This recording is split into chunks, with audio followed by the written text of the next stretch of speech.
말씀을 준비하면서 제목을 어떻게 붙일까 고민을 하다가 어제 제가 이제 그 장례식장을 갔다 왔는데 조카가 세상을 떠난 그런 장례식이었습니다. 그래서 이제 고종 사촌의 아들 되니까 고종 육촌이 되는 거죠. 육촌 그죠? 육촌. 그래서 정말 그 자리에 가서 그 모습 속에 느꼈던 게 누구나 죽는구나. 아들의 죽음 앞에서 아주 그 진짜 굉장히 어떻게 보면 우울해 보이고 어떻게 보이면 굉장히 그 이렇게 황당해 보이기도 하고 그런 상황에 이제 그 부모의 모습을 보면서 느꼈던 거는 누구나 죽음이 가까이 있구나. 순서가 없구나. 오는 건 순서가 있지만 가는 건 순서가 없구나. 그런 생각하면서 오늘 말씀을 죽음 앞에서라고 이렇게 제목을 해봤습니다. 왜? 우리 모두 죽음이 앞에 있기 때문에.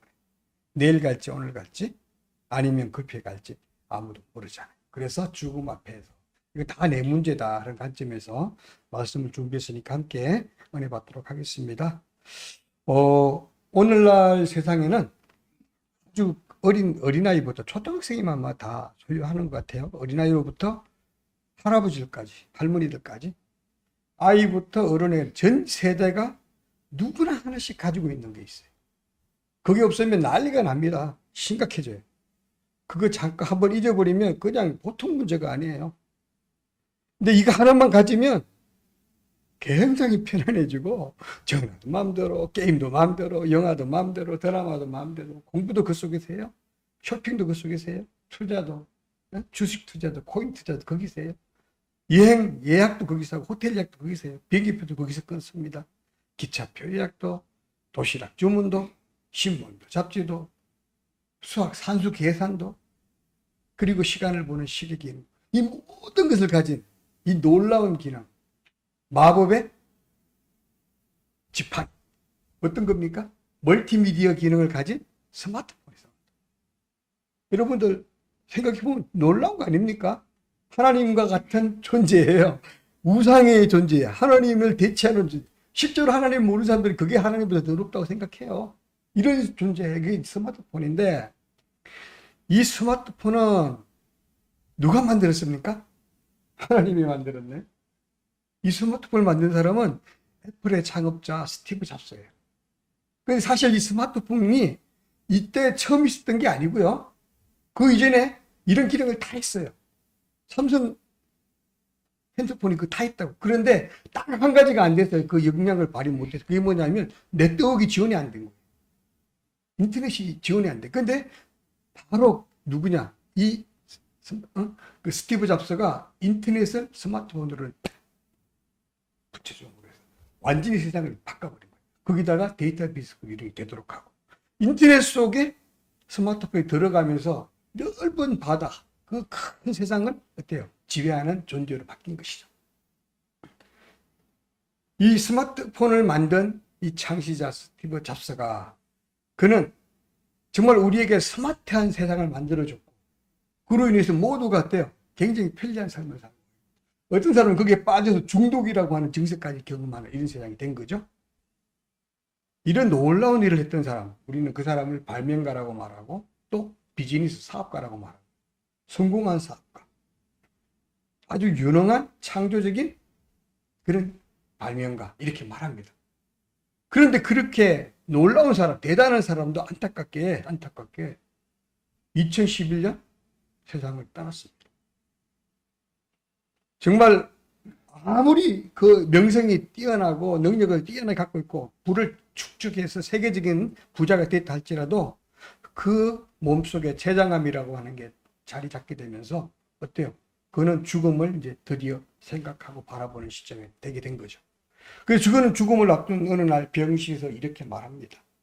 나는 사업을 하면서 성공의 끝을 보았다. 다른 사람들이 눈에는 내 인생이 성공한 사람으로 보이고 나는 다른 사람들 눈에 성공한 사람들의 상징처럼 그렇게 느껴졌다. 하지만 지금 병상에 누워 지나온 삶을 돌아보면서 깨닫는다.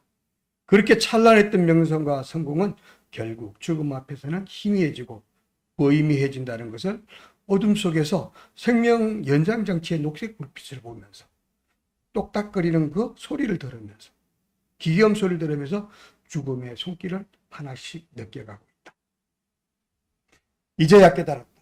살 만큼 적당한 재력을 모았다면, 내가 그렇게 모았다면, 내가 지혜로운 사람이었더라면 그때부터 나는 다른 어떤 의미 있는 일을 했을 텐데 그 생각을 못했다는 것이죠. 우리는 차를 대신 운율해 줄 기사를 돈으로 살 수 있다. 우리는 부엌 일을 대신해 주고 집안일을 대신해 줄 사람을 돈을 주고 고용할 수가 있다. 하지만 내 병상에 대신 누워서 나 대신 아파줄 사람은 절대 없어. 잃어버린 물건은 되찾을 수 있어도 생명을 잃어버리면 이제 더 이상 돌이킬 수가 없는 것이다. 스티브 잡스의 말입니다. 은혜됩니까? 그렇습니다. 생명은 누구에나 딱 한 번 있는 거예요. 이 생명을 잊어버리면 돌이킬 수가 없는 거예요. 누구나 어느 시간 속에 살아간다 할지라도 이 시간이 지나고 나면 나와 가까이 다가오는 것은 죽음이라는 것이죠. 드디어 어때요? 시간이 흘러가면 커튼이 내려 연극의 마지막 순간을 맞이하게 됩니다. 이 말은 죽음을 앞둔 스티브 잡스가 했던 말이라고 하면서 SNS에 돌고 있는 내용을 내가 발췌한 건데, 이게 진짜 스티브 잡스가 한 것인지 누군가의 꿈인지 알 수가 없지만 하여튼 SNS에 있는 말을 제가 이렇게 발췌해봤습니다. 또 스티브 잡스가 한 말 중에 이런 말이 있습니다. 미국 스탠퍼드 대학 졸업식에서 축사의 말로 했던 말입니다. 그는 나는 매일 아침 거울을 보면서 스스로 이같이 질문합니다. 그것은 오늘이 내 인생의 마지막 날이었다면 나는 내가 오늘 하고자 계획했던 일을 그것은 내가 할 것인가? 할 것인가? 아침마다 오늘 내가 이런 일을 할 일이 있는데 내가 오늘이 마지막 날이면 내가 이 일을 꼭 해야 되나? 이렇게 생각한다는 거죠. 이 질문은 무엇에 관한 질문일까요? 이 질문은 바로 지금 당신이 원하는 삶, 진실한 삶, 정직한 삶, 그 삶을 살고 있는가 아닌가를 한번 돌아보라는 얘기죠. 당신에게 정말 가치 있는 삶을 살고 있는가? 허황된 시간을 보내는 그런 모습이 아닌가? 잘못된 그런 일을 하고 있지 않나? 이런 거 한번 돌아보면서 정말 삶의 가치를 새롭게 만들어가는 그런 역할을 하라는 얘기죠. 인생은 모두 똑같은 기한을 부여받았습니다. 저도 여러분들도 동일한 인생의 가치, 생명의 가치를 우리가 존엄성을 부여받고 그 생명으로 인해 우리가 지금 살아가고 있어요. 숨을 쉬고 있습니다. 그러나 영원히 살 수 있는 인생은 아무도 없습니다. 우리는 모두가 예외 없이 죽음을 앞에 두고 있습니다. 그런데 대부분 사람들은 영원히 살 것처럼 그렇게 생각하고 영원히 살 것처럼 그렇게 착각하고 그렇게 발부둥 치면서 정말 할 수 없는 일, 해서는 안 되는 일, 정말 안타까운 일을 하며 살아가는 사람들이 대부분인 것 같아요. 내가 죽음을 가까이 두고 있다는 사실, 어쩌면 내일 아침에 내가 일어나지 못할 수도 있다는 사실, 오늘 밤에 내가 잠을 자면서 하나님의 부르심에 내가 응하게 될지도 모른다는 사실, 이것을 아무도 생각하지 않는 것 같아요.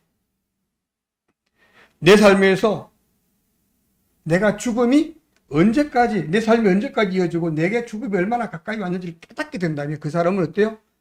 내가 해야 될 일이 어떤 게 소중하고 그렇지 않은 것을 우리 분별할 수 있는, 내일의 가장 소중한 가치를 내가 새롭게 구별할 수 있는 그런 사람이 될 수 있고, 바로 죽음에 대한 생각은 내가 바로 그렇게 지혜로운 사람이 될 수 있는 그런 길을 찾아가는 도구의 역할을 할 수 있다는 것입니다.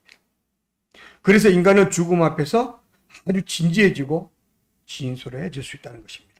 삶에서 무엇이 제일 소중하고 가치 있는지 그것을 깨닫는 저와 여러분들이 됐으면 좋겠습니다.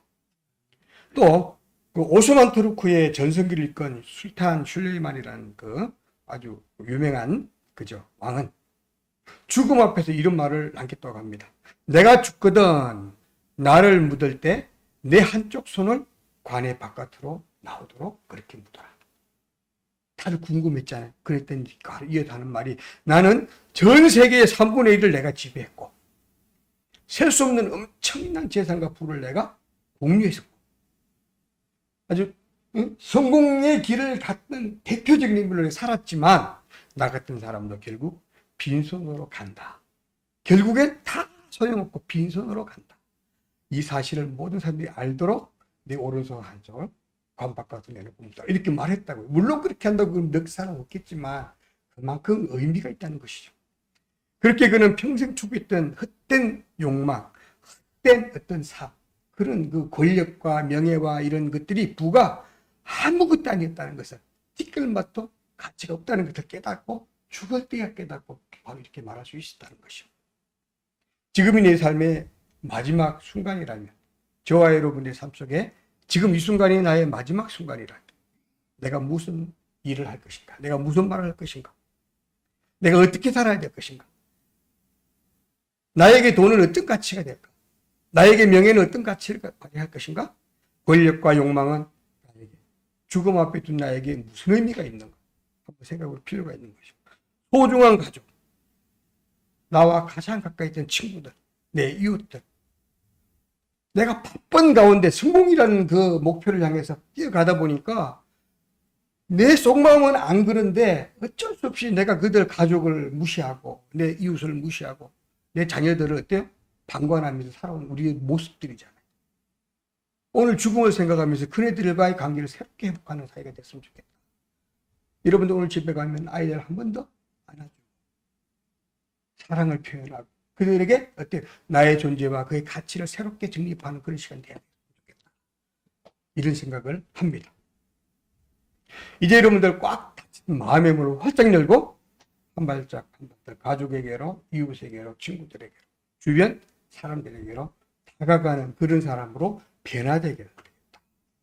그 마음의 문을 여는 손잡이.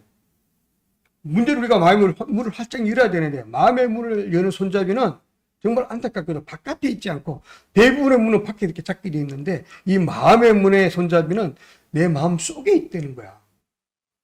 내 마음 속에, 이 가슴 속에 있어서 내가 열지 않으면 아무도 열을 수가 없대. 내 마음의 문은 누구도 대신해서 열어줄 수가 없고 내가 열어야 돼. 여러분들 스스로 오늘 마음의 문을 활짝 여는 그런 시간이 돼야 되겠다는 것이죠.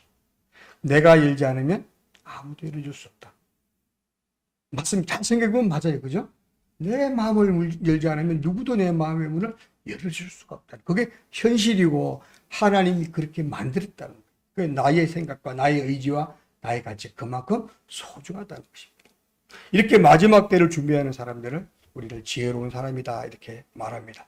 삶의 마지막을 생각하면서 인생의 방향을 바꾸는 저와 여러분 됐으면 좋겠습니다. 오늘 본문의 말씀을 통해서 우리가 마음에 새겨야 중요한 교훈 그것이 무엇인지를 여러분 발견하는 시간 되어야 될 텐데요. 디모데후서 4장의 말씀을 보면 디모데후서 1장, 2장, 3장, 4장 모두가 바울이 아들 디모데에게 사랑하는 믿음의 아들, 신앙의 아들 디모데에게 전하는 편지글인데 이게 뭐냐면 마지막 글이에요. 마지막.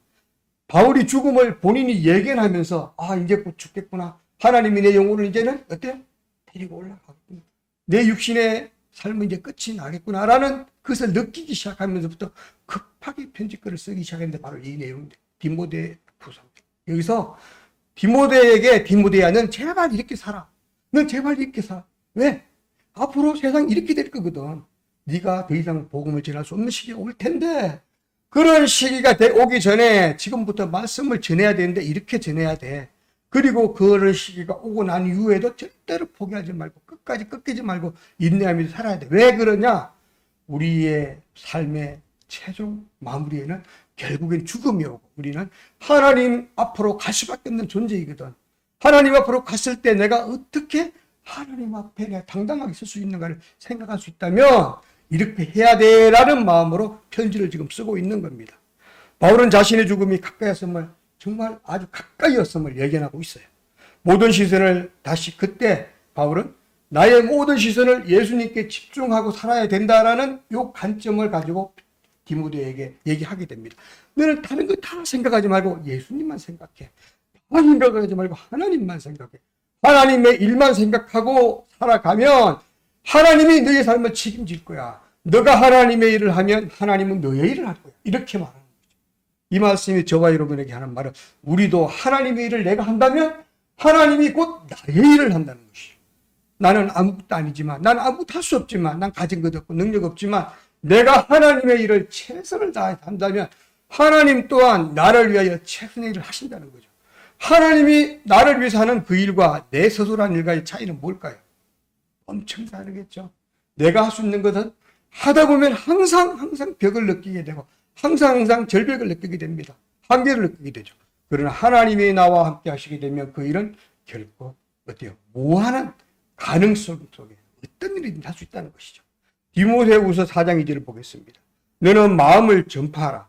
때를 어떤지 못 어떤지 항상 힘써라. 범사의 오래 참음과 가르침으로 경책하며 경계하며 범하라.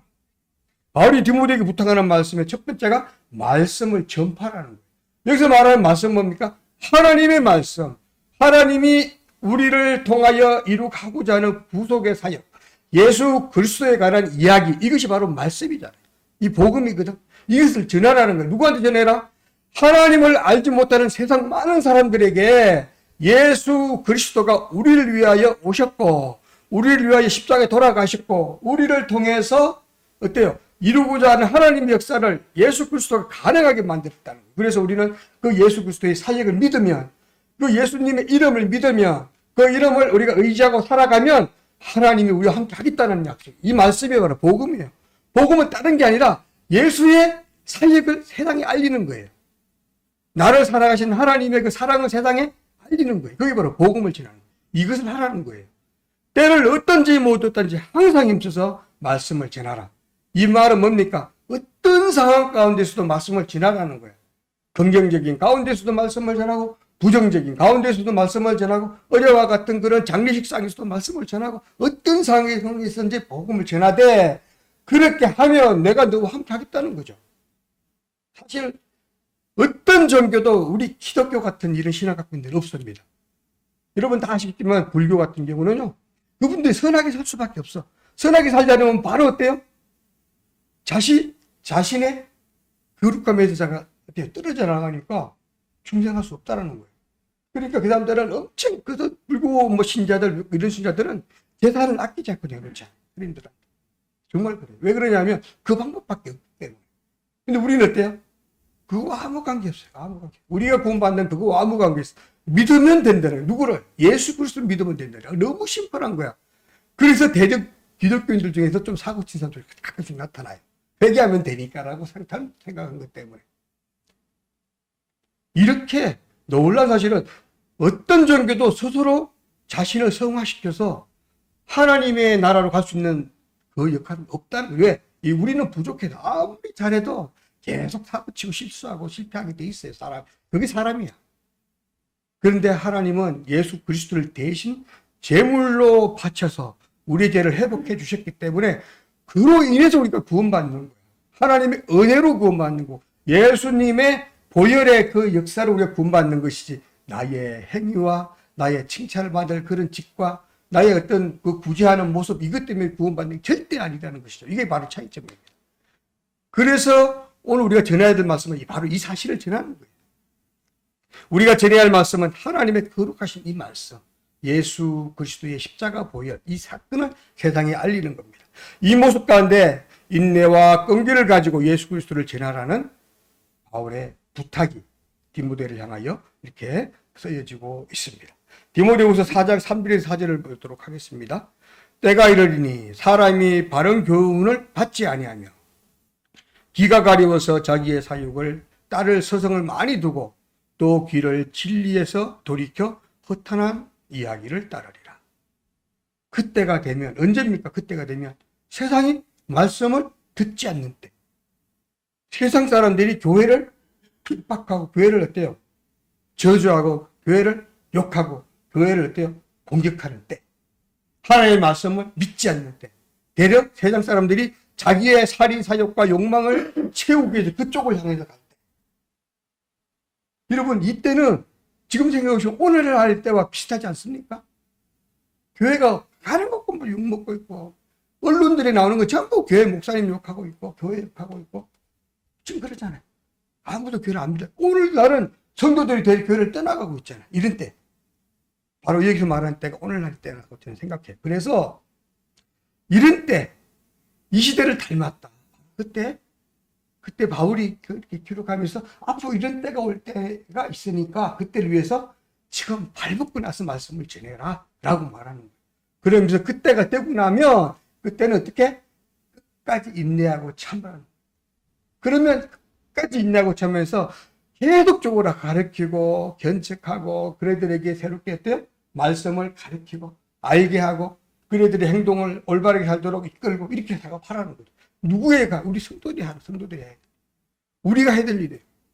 목사가 할 일, 물론 맞죠. 그러나 목사만 할 일은 아니라는 거죠. 성도 모두가 이걸 동일하게 나의 사역이에요. 우리 모두 한 사람 한 사람이 이렇게 세상이 이렇게 우리를 배척하고 세상이 우리를 욕하고 세상이 우리를 우습게 손가락질 하는 이 시대가 와도 부끄럽지 않게 당당하게 나가서 복음을 전하는 그런 우리가 돼야 된다는 것이죠. 교회가 아무리 복음을 전하려 해도 그 말씀을 듣지 않는 때가 오늘날 때와 너무 닮았다는 것이죠. 세상의 분위기는 교회를 욕하고 있고 복음을 배척하고 있고 성도들이 세상을 떠나가면서 말씀이 공중을 떠도는 암흑의 세대. 이런 세대가 바로 오늘날 세대가 아니냐. 그럼 오늘 이 말씀은 바로 우리들을 향하여 하는 말씀이 아니냐고 볼 수 있다는 것이죠.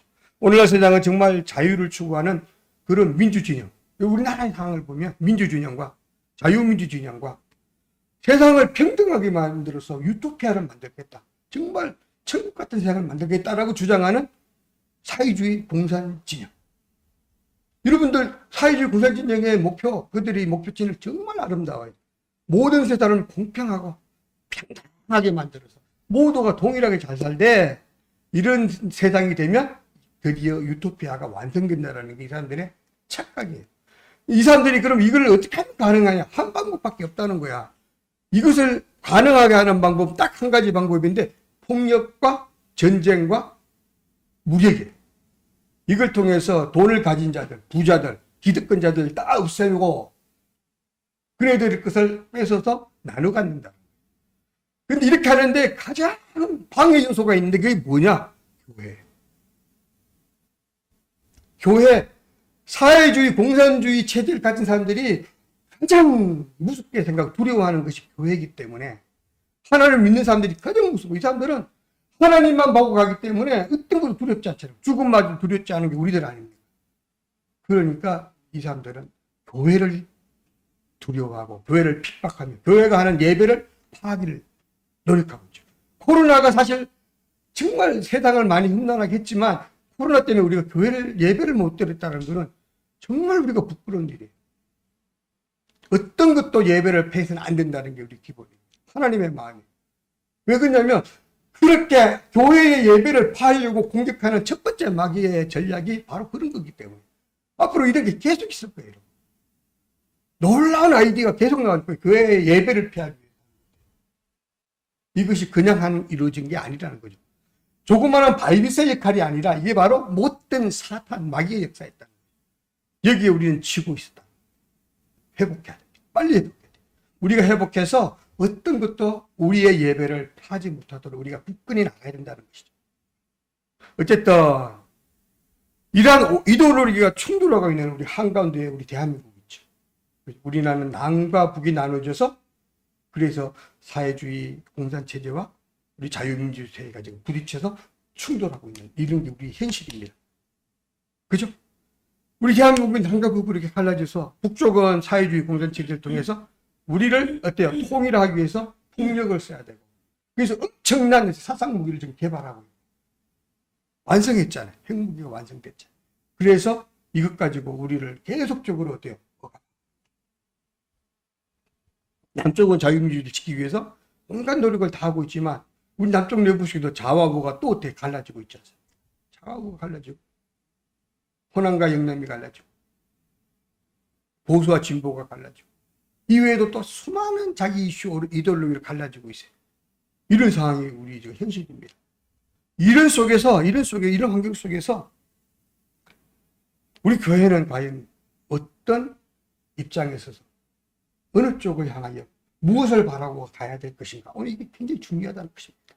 오늘 바울의 말씀을 통해서 교회가 처해야 하는 입장에서 교회가 바라봐야 될 방향, 교회가 해야 될 일은 무엇인가를 분명하게 알려주고 있다.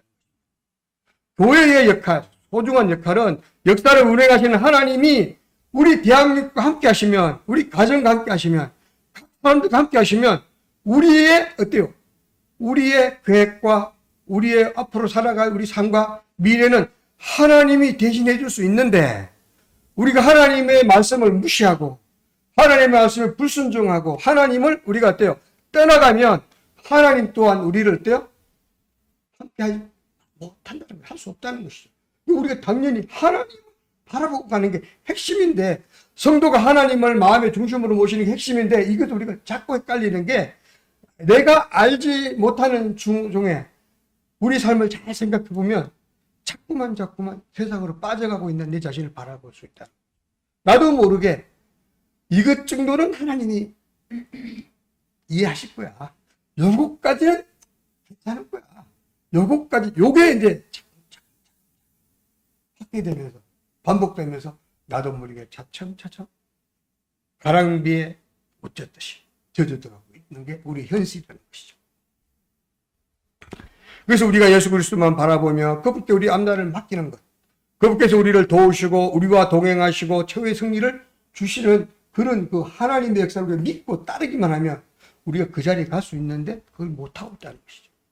오늘 같은 위기의 때에 세상이 교회를 핍박할지라도 우리는 끝까지 참고 인내하면서 다시 오실 그리스도를 기다리면서 그 그리스도의 복음을 널리 증거하는 그런 성도로 살아야 되겠습니다.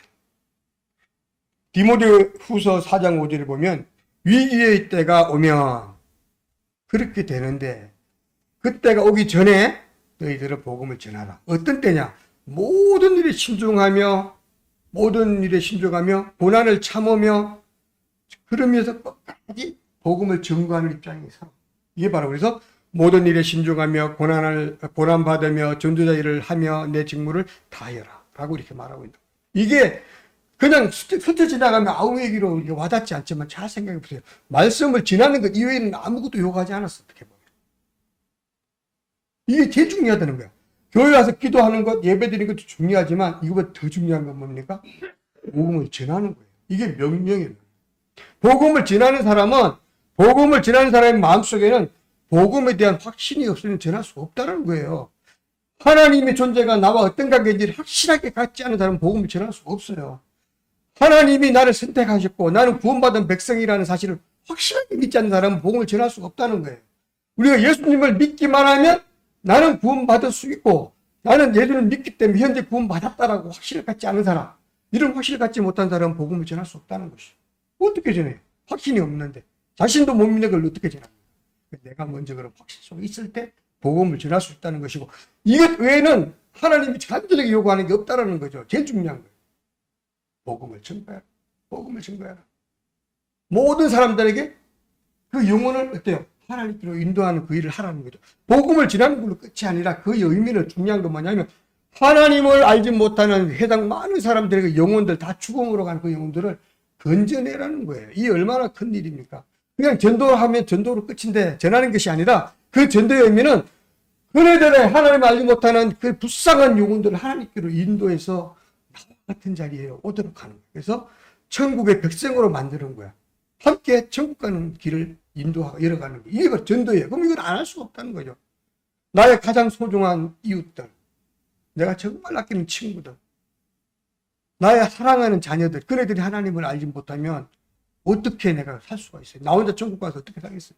그네들을 전도해서 가장 가까운 사람부터 전해서 내게로 함께 가서 함께 천국 가는 길로 가는 것이 바람직하다는 것이죠.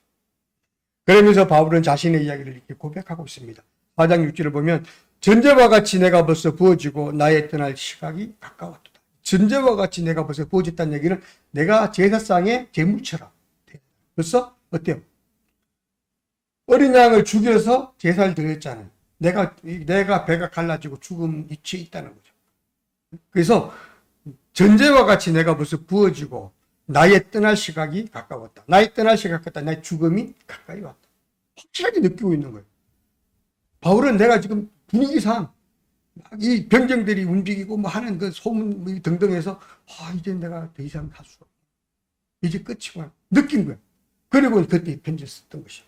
바울은 눈앞에 죽음이 아른거리고 있음을 분명히 깨닫고 있었고, 이제 바울은 자신의 육신이 죽고 하나님 앞에 서는 장면을 상상하면서 직감하면서 이 글을 쓰고 있습니다.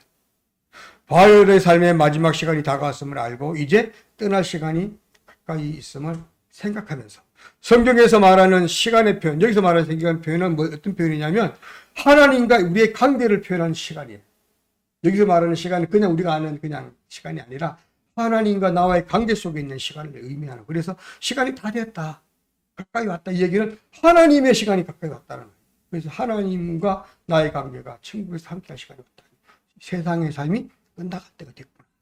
그래서 하나님의 뜻 안에서 자신의 시간이 다 됐음을 고백하는 바울의 모습을 볼 수가 있습니다. 그래서 바울은 디모데후서 4장 7절에 자신의 삶을 이렇게 돌이키고 있습니다. 나는 선한 싸움을 다 싸우고 나의 달려갈 길을 다 마쳤고 믿음을 지켰다라고 말합니다. 놀라운 고백이죠. 죽음 앞에서 이렇게 말할 수 있는 저와 여러분들이 될 수 있으면 좋겠습니다. 나는 선한 싸움을 다 싸웠대. 근데 선한 싸움이 어떤 걸까요? 우리가 싸움하면 칼로 이렇게 치고 뭐 총으로 쏘고 주먹으로 치고 이게 싸움을 생각하는데, 여기 선한 싸움을 다 싸워. 이 선한 싸움은 여기서 싸움이라고 표현한 거는 선한 싸움이 분명히 선한 일인데, 치열한 그 싸움을 내가 이기기 위해서 치열한 고난과 환경과 환난과 핍박을 견뎌냈다는 걸 의미하는 거예요. 그래서 내가 끝까지 나 자신과의 싸움에서 내가 승리했다는 걸 말하는 거예요. 얼마나 치열한 싸움. 앞으로 우리가 겪게 될 싸움이 바로 이런 싸움이래요. 이게 바울이 싸운 싸움이 앞으로 성도들, 디모데가 싸운 싸움이고 바로 우리가 싸운 싸움이기 때문에 이것을 기억하라라고 자신의 장점을 얘기하는 겁니다. 그래서 선한 싸움을 다 싸우고 나의 갈 길을 다 갔다. 내가 이래서 나의 갈 길을 다 한 건 뭡니까? 내 사명을 다 완수했다는 거예요. 놀랍죠? 내가 해야 할 일을 다 끝냈다는 거예요. 더 이상 아쉬움이 없다는 거예요. 내가 할 일을 다 했다. 나는 하나님이 나를 어때요? 기쁘게 받을 수 있는 이체에 나 와 있다.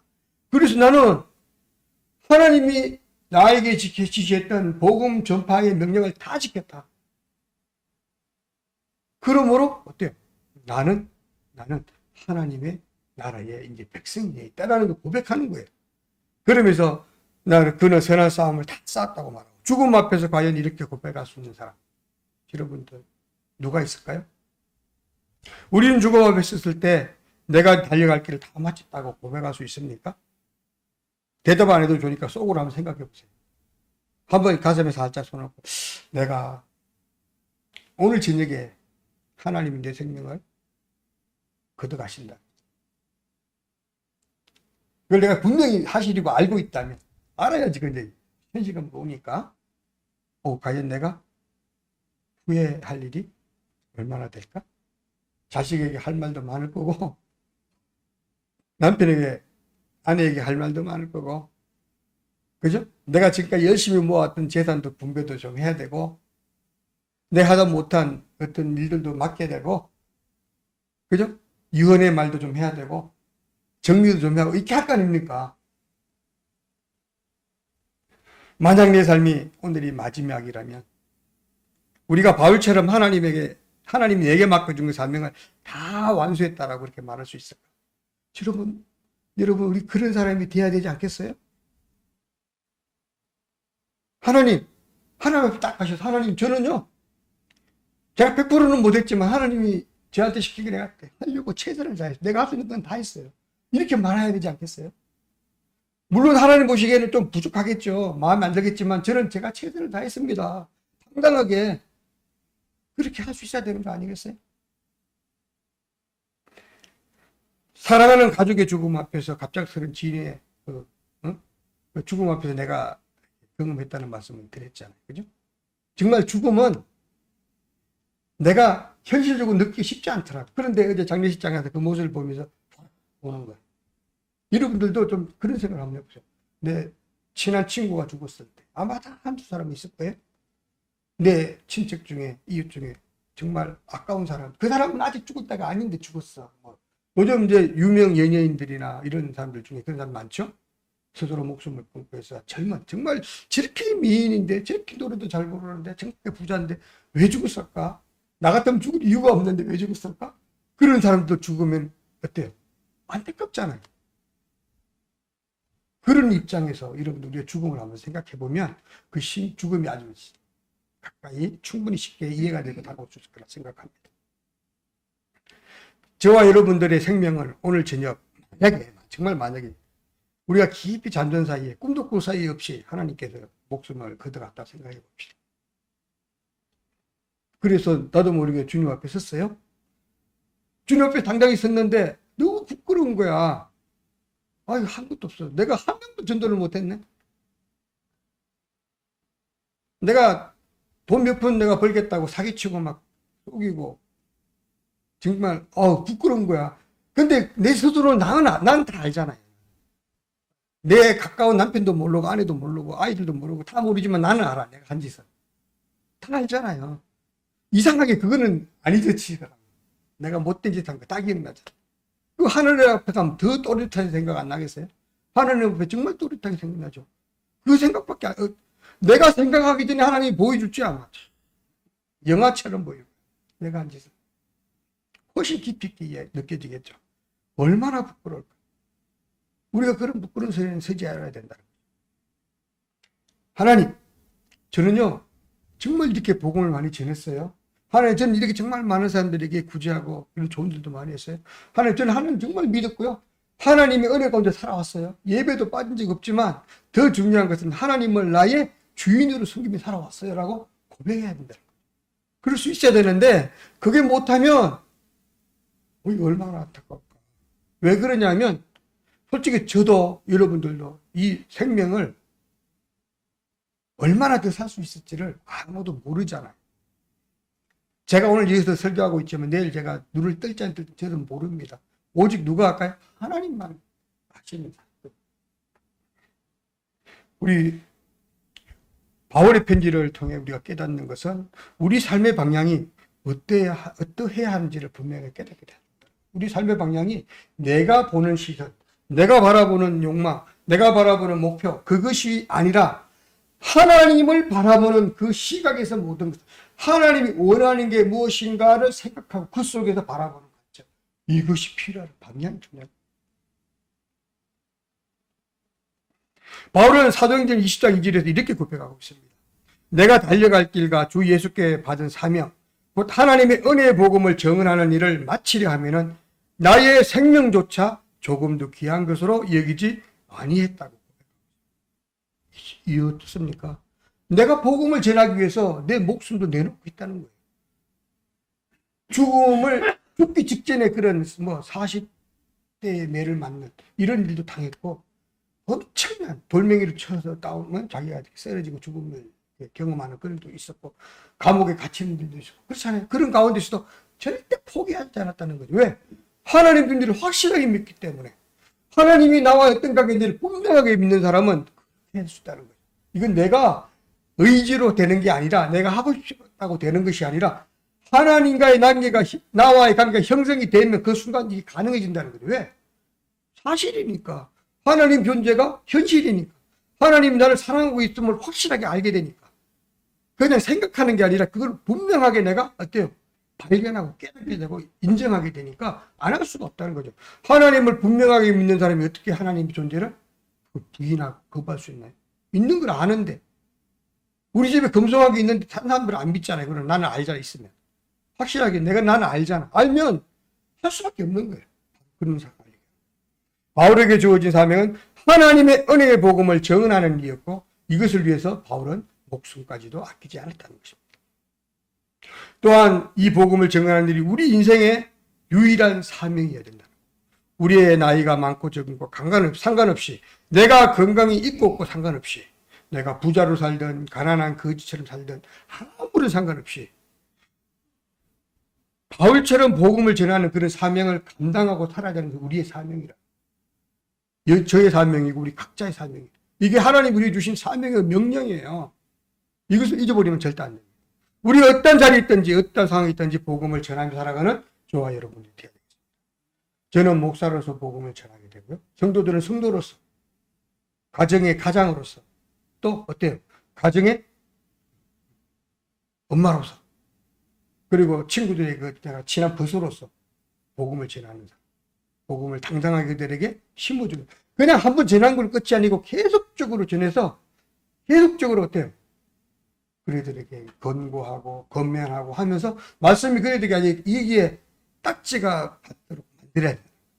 그들의 삶이 하나님께로 온전히 올 수 있도록 하나님의 존재를 분명히 느낄 때까지 그렇게 해야 합니다.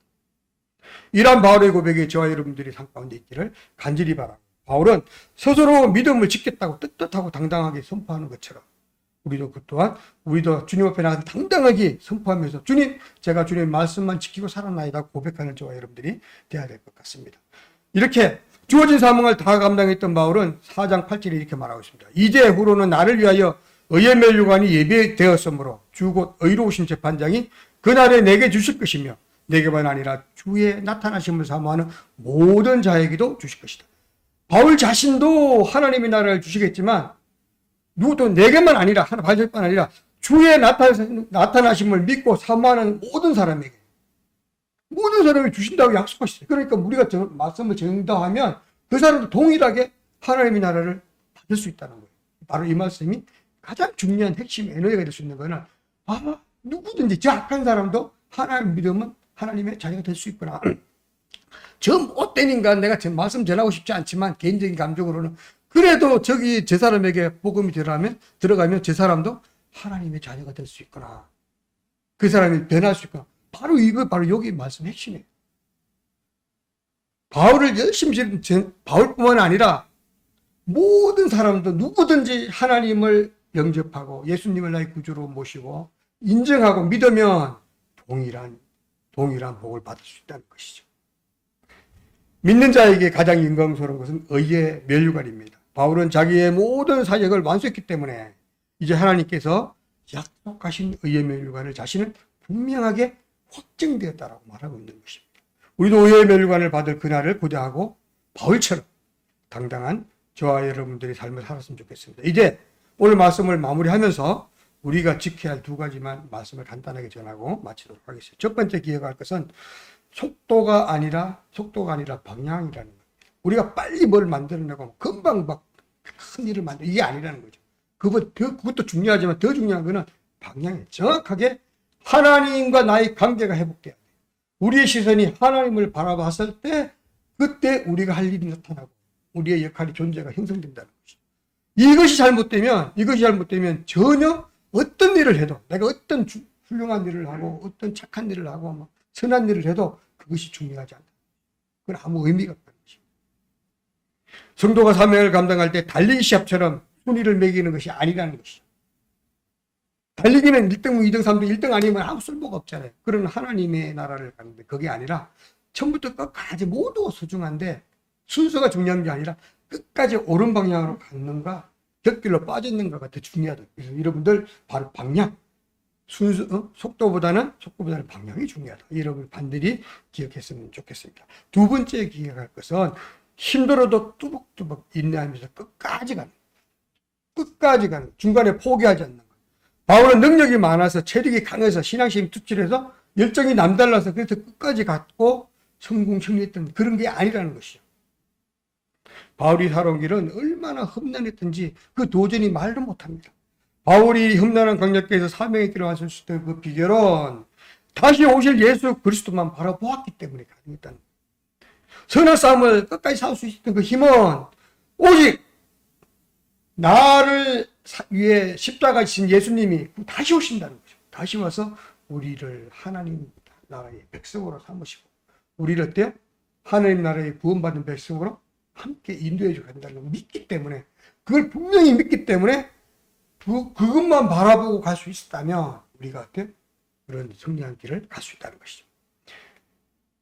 우리의 삶이 힘들어도 한 걸음씩 하늘나라를 향해 전진할 수 있기를 바랍니다. 다시 오실 예수님의 약속을 믿고 오늘 하루를 뚜벅뚜벅 하나님만 바라보면서 그렇게 걷는 저와 여러분의 삶이 되어야 되는데 이렇게 이제 또 오늘 지나가면 새로운 이제 한 주의 삶이 여러분이 시작되지 않습니까? 세상을 살아가면서도 우리가 때로는 힘들고 어려워서 포기하고 싶을 때도 있고 누워서 자고 싶을 때도 있고 이왕이면 좋게 좋은 건데 그리고 그냥 대충 눈 감고 넘어갈 수도 있겠지만 그렇게 하지 말고 새로 가정에서 자녀들에게 복음을 먼저 가르치고 그리고 가정 예배를 회복시키고 성경 말씀을 읽고 그 하루 중에 기도에 하나님과의 기도의 시간을 새롭게 정립하고 꾸준히 기도하면서 그렇게 살았으면 좋겠고요. 갈라디아서 6장 9절에 보니까 이렇게 고백하고 있습니다. 바울은 우리가 선을 행하되 낙심하지 말지니 포기하지 아니하면 우리가 포기하지 않으면 때가 이름에 거두리라. 추수한다는 거예요. 때가 이름에 거두리라. 하나님의 때가 되면 반드시 우리가 추수하게 된다. 그러므로 우리는 기회에 있는 대로 우리 기회에 있는 대로 모든 이에게 착한 일을 하되 모든 이에게 착한 일을 하되 더 중요한 거는 믿음의 가정들에게 먼저 하지. 믿음의 가정, 우리 지금 같은 성도들, 교우들끼리 먼저 사랑하고, 먼저 베풀고, 먼저 하라는 거예요. 우리 가정에서 우리 가족에게 먼저 하라는 거예요. 하나님의 일을 하기 위해서 가족을 멀리하는 목사들, 잘못했다는 거예요. 하나님의 일을 위해서 가정을 포기했다? 말도 안 되는 거예요. 먼저 하라, 먼저. 누구부터 먼저. 착한 일을 하되, 더욱 믿음의 가정들에게 먼저 해라. 아시겠죠? 성도들끼리 먼저 지키고 먼저 사랑하라는 거예요. 이 말씀을 마음에 새기고 살아갈 때 우리의 마음 깊은 곳에 낙심이 없기를 기도합니다. 어떤 상황 가운데 다닐지라도 절대 포기하지 말기를 기도합니다. 삶이 고단하고 힘들어도 그 길을 걸으며 끝까지 나아갈 때 우리만 홀로 두지 않으시는 하나님의 성령님의 역사가 우리와 동행하면서 내가 걷는 한 발짝 한 발짝을 주님도 동일하게 걷고 계시다는 거예요. 내가 주님을 기도하지 않아도 못 보는 거예요. 내가 주님을 믿지 않아도 못 보는 거야. 기도하는 사람, 주님의 말씀을 묵상하고 전하는 사람, 하나님을 정말 믿는 사람, 나와 함께 걷는 주님의 발자국을 바라볼 수 있다는 것이죠. 그래서 함께 끝까지 갈 수 있게 된다는 것입니다. 여러분들 삶 속에 성령님이 함께 하셔서 이렇게 승리하는 삶을 사는 그런 여러분 됐으면 좋겠습니다. 기도하겠습니다.